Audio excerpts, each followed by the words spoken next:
Donald Trump came for an interview with podcaster Joe Rogan. After he left, Joe Rogan expressed his opinion about Donald Trump, which I find absolutely fascinating, especially when he said this.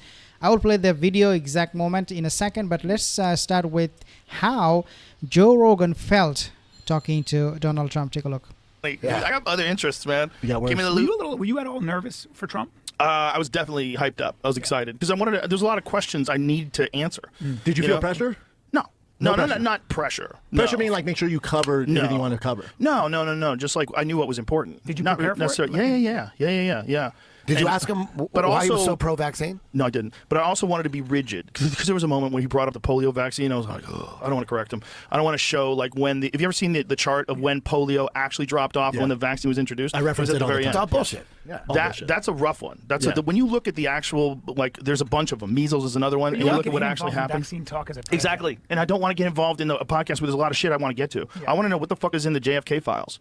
Did you? But why did he not ask Donald Trump about using those Kleenex or those what do you use for mopping floors? He said, drink those. That is good for your, coronavirus, something along those lines. I do not remember exactly what he said, but he said, drink this, if you drink that, you'll die. But I don't know why Joe Rogan, he did not ask Donald Trump about that particular statement. I didn't see that part because I seen. He said there's a lot of people that are still alive, and I said, okay, so that's why you wouldn't release it because some of the people that are going to be implicated are still alive. So what that's saying to me is that the government was involved. 100%. Everybody knows. But that. I said that, and he kind of he danced a little. The politician came out. No, he's real good at you ask him a question, and he starts to answer it, but then he takes you on a totally different route. But you got to bring him back in, but you got to be respectful. So it's like I knew that's the way he does it, but I'm like, I understand what you're doing, sir, but let's get it back to what I was asking you. You did that. You did that a couple times. I was like, I want to know. So he did find it very, very difficult for Donald Trump not to answer his question, and he had to strike a balance between not offending him to bring him back on the topic and also not let him get away with not answering Joe Rogan's question. I think with Donald Trump, you have to be extra careful because if he feels he's disrespected by you, he will cancel the interview on the spot.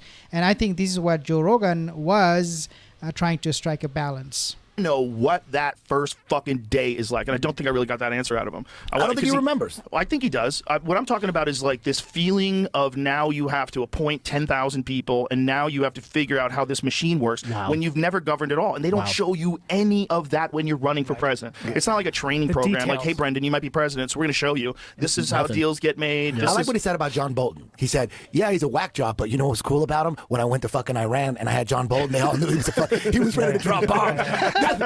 He's called him a whack job, but he had his purpose. That kind of mindset. The problem with the Trump stuff is just that the people look at the inflammatory things he says, the crazy shit, and they define him by that. But you also have to remember this is a very bizarre combination of an entertainer and a businessman. Mm-hmm. So that is interesting. Trump, an entertainer and also a businessman. Of course, both are true, but I think Joe Rogan, the reason he spent 3 hours with Donald Trump does show that he was not bored when Trump was talking. By the way, guys, I'm not a Trump supporter, and I will never support him because of his policy against Palestinian people. But I do find this conversation to be very, very interesting, what Joe Rogan is saying about Donald Trump. It's an entertainer that, he's like a comedian, man. He says funny shit. He does it all the time. Very funny. He's always, Constantly when he makes roasting. fun of Biden. Constantly roasting. He's funny, He's man. New York. He's very New York. I miss the fact that the nicknames he gives to people, that they have to be Tampon funny. Tim. Yeah, if it wasn't funny, he wouldn't use it. Like Tampon Tim. Yeah, But my part of point his is, genius is seeing where you're people don't know what to do with that. Yeah. And they want to pretend that all these other people are somehow or another morally better because you don't get to see the real them.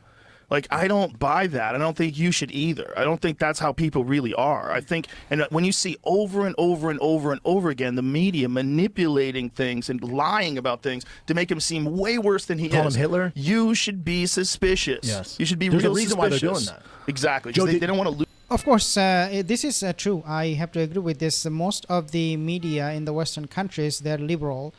Some of them are far liberal, and some of them are in the middle. Some of them are just liberal, but regardless of who they are, in terms of the category of being a liberal, they are in the left side, and they worship what they follow. This has become a cult in the States, because take for example Black Lives Matters.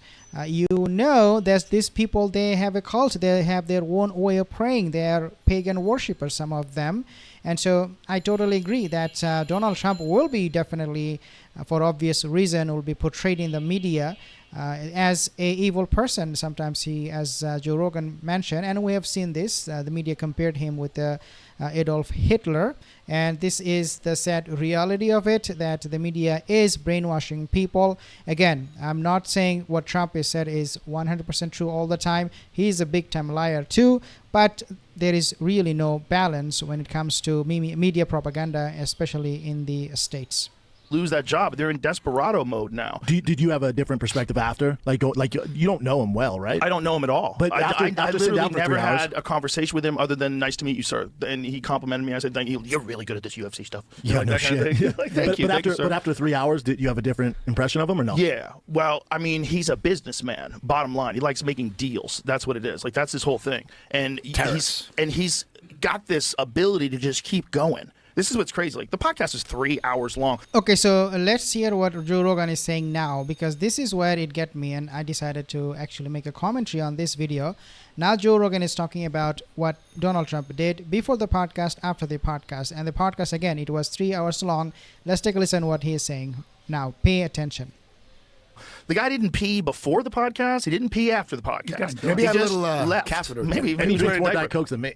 But he didn't drink anything during the podcast. Gangster. He just sat here and we talked, and they were freaking out there because he was 2 hours late for something he was doing in Michigan. He didn't give a fuck. He's like, I know this is going to be bigger than that. Let's just keep going. We did 3 hours. Damn. But at the end of it, he's... Okay, so that shows a lot of stamina on Donald Trump's part, because he's 78 years old. 78 years old, you would expect, not all of them, but a lot of people to these days, they are diabetic, and when you have diabetic, you need to go to the washroom.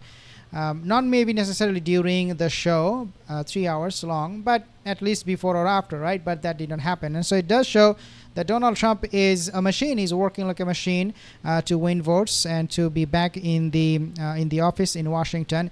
And why not? Because this is now going to be his legacy. If he cannot win this election, he will leave and will be remembered in the history of United States politics as a big time failure president.